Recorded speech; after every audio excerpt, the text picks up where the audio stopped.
Seskap. Jadi kami melaporkan sampai saat ini ada sekitar 40.000 rumah yang sudah kita bangun per 20 Oktober. Ya. Dan itu juga akan terus bertambah.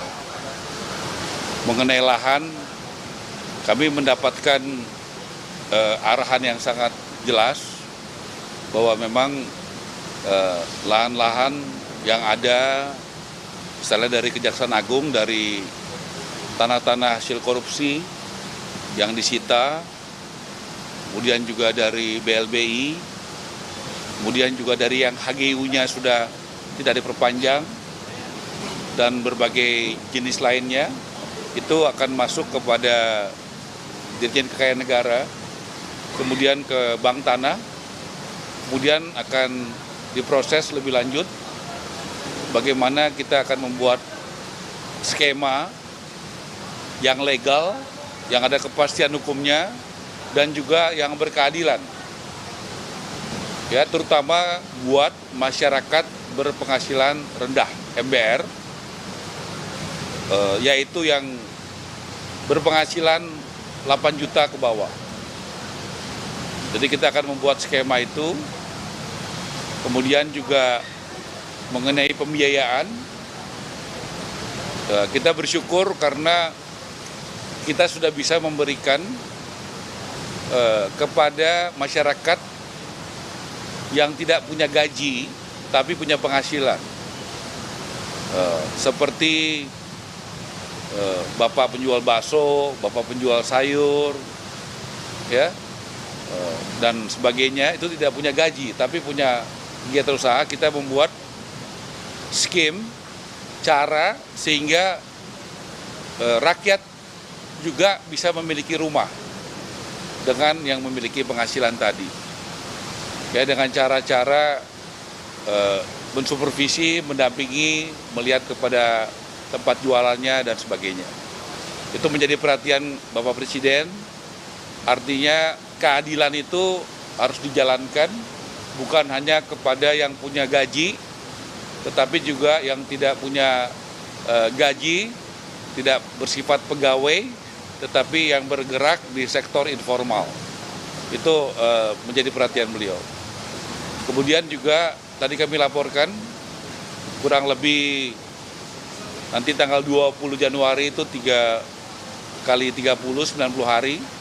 Ya, ada beberapa kebijakan di pemerintahan Presiden Prabowo yang pro rakyat yang sudah kami lakukan berkat dukungan kerjasama dari Kabinet Merah Putih secara tim, karena kami diminta kerjasama dengan tim Bappenas, ya, Mendagri, Menteri Keuangan, ya, ATR, dan lain sebagainya, semua mendukung.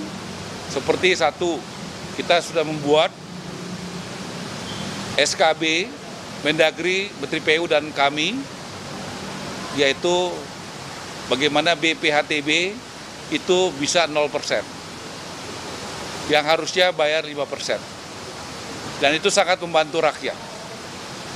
Yang kedua, PBG, untuk bangunan gedung, ya, itu juga 0%. Kemudian juga PPN 6 bulan ke depan untuk rumah yang di bawah 2 miliar itu 0%. Ini adalah sesuatu yang tadinya bayar, sekarang menjadi gratis buat rakyat. Rakyat yang mana? Rakyat kecil yang berpenghasilan tadi MBR, ya, berpenghasilan rendah. Jadi seperti arahan beliau, kebijakan harus kepada pro rakyat, dan kami jalankan. Kemudian kami juga sesuai arahan Bapak Presiden sudah membuat kebijakan yang mempercepat urusan rakyat, yaitu dulu tuh namanya IMB, sekarang PBG. Tadinya 45 hari, kita sudah buat SKB itu menjadi 10 hari. Dan rencana minggu depan bersama Pak Mendagri, juga saya undang Bapak Bappenas, itu sudah bisa menjadi 4 jam. Ya, tapi ini baru terjadi di satu kota, Kota Tangerang, dan berharap nanti yang lain mengikuti. Karena prinsip beliau, Bapak Presiden, rakyat harus diberikan pelayanan yang cepat. Ya, kalau ada yang bisa dibuat murah, ada yang bisa dibuat gratis. Jadi itu 3 kebijakan yang gratis dan 1 kebijakan yang tadinya lama 45 hari menjadi 10 jam secara umum, tapi khusus di Kota Tangerang itu bisa 4 jam. Ya, secara umum 10 hari, dari 45 hari jadi 10 hari, tetapi ada 1 kota yang luar biasa yang bisa 4 jam. Nah, mudah-mudahan ini bisa hal yang positif bisa diikuti oleh kota dan kabupaten yang lain. Supaya bupati-bupati, wali kota berlomba-lomba membuat kebijakan sistem SDM supaya rakyat makin mudah, makin murah, makin cepat untuk mengurus perumahannya. Dan kami juga tadi berbicara dengan Bapak Menteri Bappenas, bagaimana mengembangkan jalur-jalur transportasi, utamanya kereta api, supaya bisa dibangun rumah-rumah buat rakyat. Supaya transportasinya itu menjadi mudah, cepat, dan murah. Jadi kita akan mencoba memaksimalkan daerah-daerah yang sudah ada, yang belum ada jalur kereta apinya ya Pak ya, atau yang dulu ada tapi sekarang belum ada, dan juga daerah-daerah baru. Supaya nanti isu transportasi ini, konektivitas bisa dieksekusi dengan pendekatan yang efisien ya. Nanti selaras bagaimana jalur listrik, jalur gas, jalur kereta api, semuanya bisa sinergi sebagai satu tim.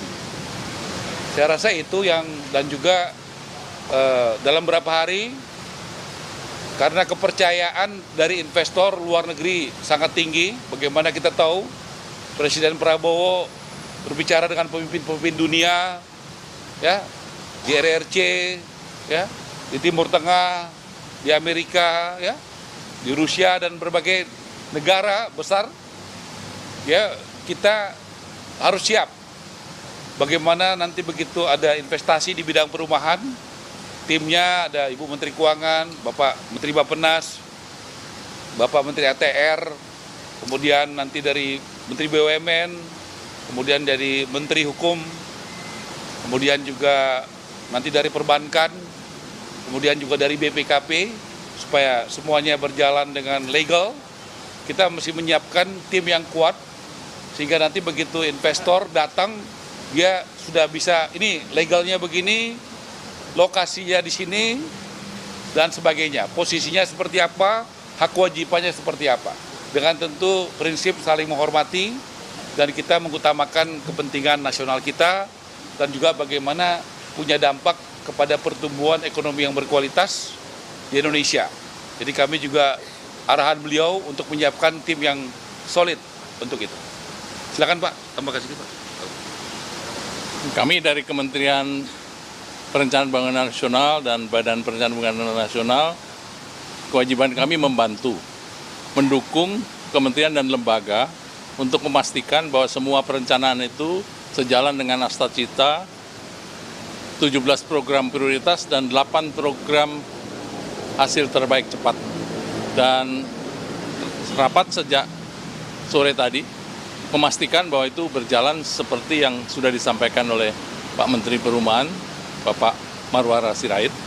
Dan saya senang sekali, kami senang sekali karena Pak Marwara ini bukan hanya kreatif, tapi juga inovatif. Banyak hal-hal yang terobosan yang pada masa lalu belum dijalankan, sekarang akan dijalankan dengan sinergi dengan berbagai kementerian dan lembaga yang bisa melaksanakan program perumahan seperti yang dijanjikan dan seperti yang sudah diprogramkan sejak awal. Demikian dari kami. Sekali lagi terima kasih atas perhatian semuanya. Terima kasih Pak. Ya.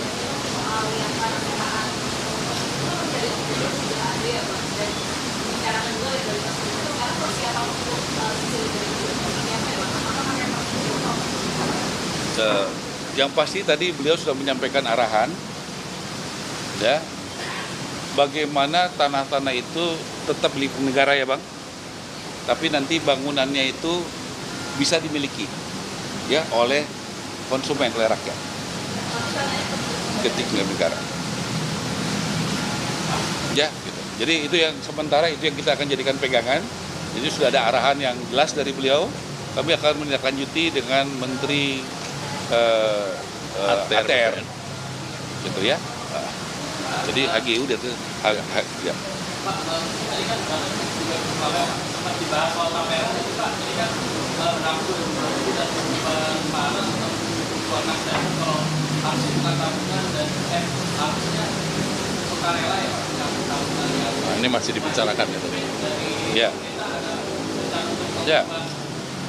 Regulasinya lagi kita sampai Ya, memang saya sudah undang Tapera dan saya sudah laporkan juga tadi. Memang tabungan itu kan harusnya bersifat sukarela, kan begitu. Jadi saya dorong Tapera itu harus bisa dipercaya, harus bisa bermanfaat, ya, karena itu yang paling penting. Tunjukkan bahwa bisa dipercaya, kredibel, tidak ada korupsi, dan bermanfaat. Dan saya melihat dalam 2 bulan perkembangan ini, ya, objektif, karena saya terus terang keras sekali untuk mengecek ini, ya. Saya melihat sudah ada usaha-usaha bagaimana mereka bermanfaat bagi anggotanya yang membayar iuran itu. Buktinya apa ya? Menyalurkan. Boleh dicek kalau tidak salah sampai hari ini mungkin 30.000, 35.000 sudah disalurkan melalui Tapera. Artinya manfaatnya sudah dilihat. Nah, ini saya minta ditingkatkan, ya, bagaimana efisiensi, tapi juga manfaat harus tingkatkan dan transparan ke publik. Saya rasa itu kita tahu sekarang sedang berproses di MK dan kita menghormati keputusan hukum, tapi saya ingin sesuai arahan Presiden, lembaga-lembaga negara itu harus transparan, legal, dan bermanfaat. Nah, itu kita dorong. Jadi boleh dilihat dari hasil pengecekan saya, kalau tidak salah akhir Desember kemarin tuh saya juga menyaksikan dengan puluhan bank pembangunan daerah dan bank-bank yang ada di Indonesia. Ya, silakan. regulasinya sendiri Pak, ini kan selama ini Kan regulasinya sedang ada di MK. Oh iya dong. Kita kan MK ya. Nah, kan sudah ada berproses di MK. Cukup ya? Ya, ikutin. Satu lagi.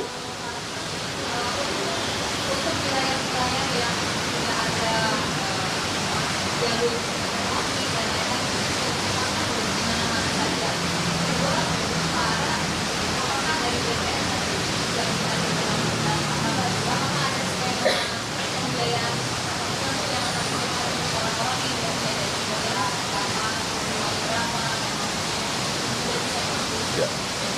Coba dulu. Pak Ara sudah menyiapkan bahwa nanti rel mana, tambahan mana, titik-titik mana sudah ada. Tapi kita akan melihat kembali. Saya mau diajak Pak Ara untuk melihat kembali. Ah, ini biar Pak Ara yang jawab. Dari 50 titik mana saja, Pak? Ya. Jadi kami sudah mengusulkan tadi rapat juga PSN program. Ya. Artinya ini ada di 30 sampai 50 titik. Khusus buat masyarakat berpenghasilan rendah. Ya, jadi khusus buat masyarakat supaya izin-izinnya dipercepat, supaya terjadi pemerataan, supaya terjadi pemanfaatan lahan-lahan yang ada. Jadi doain ya, mungkin nanti kami akan sering rapat dengan Bappenas dan ATR untuk menyiapkan, tapi kami sudah laporkan, silakan dipersiapkan, kami akan siapkan draftnya, dan tentu kalau PS itu ada di Kemenko Perekonomian ya Pak ya, dengan Bappenas ya Pak ya. Nah jadi kita akan siapkan itu Nanti pada waktunya kami akan sampaikan supaya juga ini ada pemerataan di banyak kota, banyak kabupaten di Indonesia. Tentu sedapat mungkin yang ada tanah-tanah yang bisa kami manfaatkan. Nah, kemudian soal BTN tadi, soal skema, tadi saya sudah sampaikan, kita bukan akan siapkan. Saya sudah hadir dan memberikan langsung kepada tukang sayur, kepada tukang bakso yang tidak punya gaji karena bukan pegawai negeri dan pegawai swasta, tapi bisa sudah mulai diberikan. Dan tadi Bapak Presiden meminta program itu harus diperbanyak supaya rakyat yang bergerak di sektor informal bisa merasakan manfaatnya. Jadi itu kita akan tingkatkan, itu sudah jalan. Tetapi tentu kita akan tingkatkan supaya teman-teman yang bekerja di sektor informal yang tidak punya gaji tapi punya penghasilan itu bisa menikmati daripada program itu. Udah ya? Tadi saya sudah sampaikan 8 juta ke bawah. Tadi sudah saya omongin. Ya. Udah ya? Terakhir ya.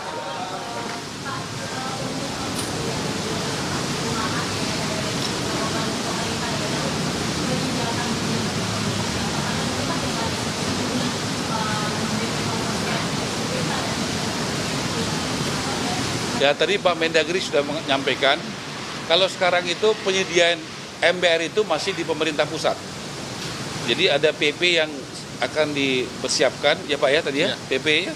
Bagaimana juga itu menjadi tanggung jawab pemerintah provinsi dan kabupaten kota. Karena cukup banyak kabupaten kota yang APBD-nya besar, ya kan? Bahkan tadi Ibu Menteri Keuangan mengatakan tahun kemarin masih ada sisa cukup besar ya Pak ya? 100 ya, cukup besar ya. Nah itu kalau bisa masih banyak warganya yang tidak punya rumah, kenapa tidak dilakukan itu? Nah ternyata kita sudah pelajari dalam 2 bulan ini ada yang mengatur bahwa itu tanggung jawab pemerintah pusat. Nah kita akan coba menjadi tanggung jawab juga dan boleh mengurus. Sebenarnya kan begini, mungkin saja pemerintah daerahnya, bupati wali kotanya kepengen, tapi karena ada aturannya itu dia hanya boleh misalnya turun tangan kalau ada bencana. Kan sementara kan orang ada juga yang butuh walaupun tidak ada bencana. Karena dia belum punya rumah yang layak atau tidak punya rumah. Nah, dengan adanya perubahan itu, mudah-mudahan itu bisa jadi pintu masuk yang legal. Karena kita mau juga bupati wali kota itu kan legal dalam menjalankan niat baiknya. Saya rasa gitu ya. Makasih ya.